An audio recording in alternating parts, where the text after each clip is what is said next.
देखिए, ईडी हो या सीबीआई हो या देश की कोई भी इन्वेस्टिगेटिंग एजेंसी हो, उसके ईमानदार ऑफिसर्स का ये कर्तव्य है और धर्म है कि जो उनके लिए मैंडेट है, उनकी ड्यूटी है समाज में और प्रशासन में या कहीं पर व्यक्तियों में किसी भी किस्म का भ्रष्टाचार है तो उसको वो इन्वेस्टिगेट करें और इन्वेस्टिगेशन के दौरान अगर उनको लगता है कि कोई दोषी है तो उसके खिलाफ सख्त से सख्त कार्रवाई करें। मैं इस देश के इन संस्थाओं के ईमानदार ऑफिसर्स को हृदय की गहराइयों से बधाई देना चाहता हूँ। वो इस बात की परवाह नहीं कर रहे कि भ्रष्टाचारी कौन है, वो सिर्फ ईमानदारी से, निष्पक्षता से अपना काम कर रहे हैं। जहाँ तक आम आदमी पार्टी का सवाल है, इनके मुखिया को मैं सिर्फ स्मरण कराना चाहता हूँ। इनकी कस्में, इनकी बातें, इनके वादे देश की हर पार्टी को और उसके हर बड़े नेता को ये सबसे ज़्यादा भ्रष्ट बताया करते थे, चिल्ला चिल्ला कर कहते थे। और आज देश में घूम घूम कर उन सब तथाकथित इनके हिसाब से भ्रष्ट लोगों के साथ मिलकर ये गठजोड़ कर रहे हैं। सारे जितने भ्रष्टाचार के मामलों में अपने सरकार के सबका सहयोग ले रहे हैं। तो मैं ये समझता हूँ कि अब समय आ गया है जब जनता को भी खड़ा होना पड़ेगा और जनता को भी खुलकर ये कहना पड़ेगा कि हम अब इस आज़ादी के अमृत काल में अब किसी भी भ्रष्टाचारी को बर्दाश्त नहीं करेंगे। और नरेंद्र मोदी जी इसके लिए मैं समझता हूँ बधाई के, अभिनंदन के पात्र हैं। उनका बहुत क्रिटिसिज्म किया जा रहा है कि वो अपोजिशन के लीडर्स के साथ ऐसा कर रहे हैं, लेकिन भाई कोई बात है तभी तो जो है एजेंसी कुछ कर रही है। और किसी को अगर जेल में डाल दिया है और महीनों तक जेल में है और कोई भी देश का कोर्ट उसको बेल नहीं दे रहा है, तो ऐसा तो हो नहीं सकता कि जो है वो बिल्कुल एकदम पाक साफ छवि के नेता हैं और ये केवल जो है इनके ऊपर जो है कोर्ट और दूसरे लोग जो है सब प्रकार का न्याय कर रहे हैं। इसलिए मेरे को लगता है कि अरविंद केजरीवाल जी पूरी तरह से देश में एक्सपोज हो चुके हैं और नरेंद्र मोदी जी की सरकार की नीति बड़ी स्पष्ट है। भ्रष्टाचार किसी ने भी किया है उसकी जांच ज़रूर होगी, जांच निष्पक्षता से होगी और वो किसी भी पार्टी का व्यक्ति होगा उसको छोड़ा नहीं जाएगा।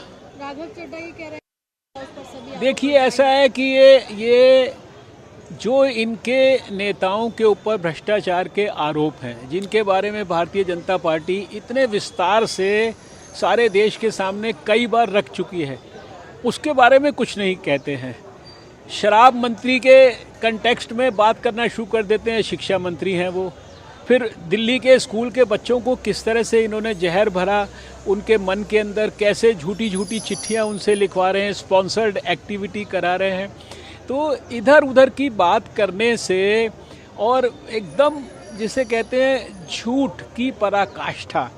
देखिए, जिनके ऊपर भी ईडी ने केसेस चलाए, मेरी जानकारी में किसी का केस बंद नहीं हुआ। वो किस पार्टी में आज है, किस पार्टी में कल था या किस पार्टी में कल रहेगा, ये कोई क्राइटेरिया नहीं है। मैं समझता हूँ इतने ईमानदारी के साथ अगर ये संस्थाओं ने कभी आज़ादी के बाद काम किया है तो शायद मुझे लगता है कि पहली बार वो ये काम कर रही है। ये कविता राजनीतिक। देखिए, मुझे किसी पर्टिकुलर नेता के बारे में कोई कमेंट नहीं करना है कि कौन क्या कमेंट कर रहा है। मेरा ये कहना है कि अगर भाई आपने कोई गलत काम नहीं किया है, आपने कोई करप्शन नहीं किया है, आपके ऊपर झूठा इल्ज़ाम लगाया जा रहा है, तो आपको फिर ये सब बातें राजनीतिक नहीं करनी चाहिए। आपको जनता के सामने खुले दरबार में आ जाना चाहिए, ईडी और सीबीआई और सबके सामने, और कहिए साहब मेरी तुम जितनी मर्जी पूछताछ कर लो, मैं बिल्कुल सच्चा हूँ। और मुझे पूरा विश्वास है कि जो सच की ताकत होती है वो अनबीटेबल होती है। जैसे कहते हैं ना, सत्यमेव जयते, ट्रुथ ऑलवेज प्रिवेल्स। तो अगर उनकी बात में दम होगा, उनकी बात में सच्चाई होगी, तो जितना मर्जी एजेंसीज कुछ भी कर लें, उनका बाल बांका नहीं कर पाएंगी। आखिर भगवान तो देख रहा है ना।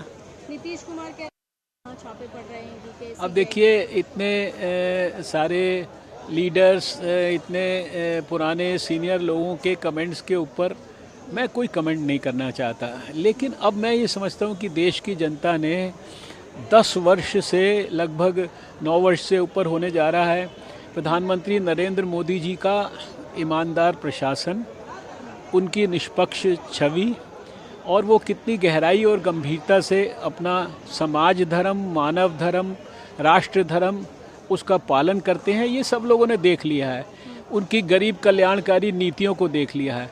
गरीब तो उनको सीधा सीधा जो है मसीहा बताते हैं। बहुत सारे गरीब लोग तो उनकी तुलना कभी कभी भगवान से भी करते हैं। मैंने स्वयं गरीबों को इस तरह का कमेंट करते हुए देखा है। और जो काम देश हित में है, समाज हित में है, जनता के हित में है, उसके लिए हमने पिछले 9 साल में देखा है कि उन्होंने कड़े से कड़े फैसले भी लिए हैं। उसके लिए उनका चाहे जितना मर्जी क्रिटिसिज्म हुआ वो, लेकिन कभी उन्होंने अपने कदम को पीछे नहीं हटाया है। अखिलेश यादव कह रहे हैं छापेमारी जो की जा रही है नेताओं पे भी। अब देखिए, किसने शुरू किया वो तो इस देश का इतिहास जानता है कि जो देश के अंदर एक देश की पूर्व प्रधानमंत्री के समय में इस तरह की चीज़ें होती थी। लेकिन सवाल इस बात का है कि मेरा ये कहना है कि अगर बात में दम है, भ्रष्टाचारी इस सरकार में हो या उस सरकार में हो, इस प्रधानमंत्री के कार्यकाल में हो या उस प्रधानमंत्री के कार्यकाल में हो, एजेंसी को तो अपना काम ईमानदारी से करना है। मैं ये जानता हूँ कि नरेंद्र मोदी जी के शासनकाल में एजेंसी के ऑफिसर्स पूरी ईमानदारी और निष्पक्षता से अपना काम कर रहे हैं और उनके लिए उनकी जितनी भी सराहना की जाए वो कम है। राहुल गांधी विदेश में जाकर बंद कर दिया जाता है। मैंने तो सबसे ज़्यादा जो उनकी स्पीचेज़ हैं राहुल गांधी जी की, वो संसद के अंदर ही सुनी है। मैं भी पिछले 9 वर्ष से सांसद हूँ और मुझे कम से कम एक भी ऐसा समय याद नहीं आता जब राहुल गांधी जी ने भाषण देने के लिए जो है अपनी इच्छा प्रकट की हो और उनका भाषण ना हुआ हो, और हम लोग सब उनका भाषण बड़े ध्यान से सुनते हैं। फारूक अब्दुल्ला कह रहे हैं 22 और 24 करोड़ मुसलमानों का क्या उन्हें समुद्र में फेंक देंगे या चीन भेज देंगे? देखिए, ये वर्षों से भारतीय जनता पार्टी के खिलाफ ये दुष्प्रचार हमेशा से चलता आया है और मैं ये जानता हूँ कि भारतीय जनता पार्टी और हमारे प्रधानमंत्री वो उनके लिए समाज के हर वर्ग का व्यक्ति, वो किसी धर्म का हो, किसी मज़हब का हो, किसी भी क्षेत्र का हो, उसको सबको वो बराबर अहमियत देते हैं। सरकार की सारी स्कीम्स का लाभ सारे देश के सभी लोगों को बराबर मिलता है। उसमें ना ये देखा जाता कि ये हिंदू है, ना ये देखा जाता ये मुसलमान है, ना ये देखा जाता कि ये सिख है, ईसाई है, या कौन से धर्म का, कौन से मज़हब का, कौन से प्रांत या कौन सी भाषा का है। इसलिए इस तरह के एप्रीहेंशंस या इस तरह की जो पॉलिटिकल स्टेटमेंट्स हैं, मुझे लगता है कि इनको बहुत ज़्यादा तवज्जो इस देश के लोग नहीं दे रहे हैं।